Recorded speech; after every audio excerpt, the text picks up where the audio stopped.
બાંગ્લાદેશમાં ગયા વર્ષે થયેલી હિંસામાંથી દેશ હજુ સુધી બહાર આવ્યો નથી। વડાપ્રધાન શેખ હસીનાએ પદ અને દેશ છોડ્યા પછી મોહમ્મદ યુનુસે વચગાળાની સરકારની જવાબદારી સંભાળી, પરંતુ તેમની સરકાર અત્યાર સુધી દેશમાં શાંતિ પુનઃસ્થાપિત કરવામાં સફળ રહી નથી। આવી સ્થિતિમાં તેમની સરકાર સામે વિરોધના અવાજો ઉઠવા લાગ્યા છે।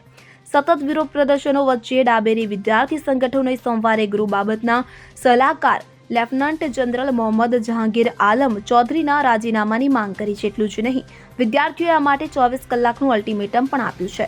વિરોધ કરી રહેલા વિદ્યાર્થીઓએ કહ્યું છે કે આ પ્રદર્શન દ્વારા દેશભરમાં મહિલાઓ સામે દુષ્કર્મ અને હિંસાની ઘટનાઓ બંધ કરવા અને દુષ્કર્મ અને ઉત્પીડનના તમામ કેસોમાં ન્યાય સુનિશ્ચિત કરવાની માંગ કરવામાં આવી રહી છે।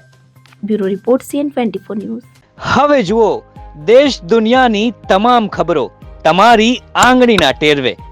ઉઠાવો મોબાઈલ અને ગૂગલ પ્લે સ્ટોર પરથી ડાઉનલોડ કરો અમારી CN24 ન્યૂઝ મોબાઈલ એપ।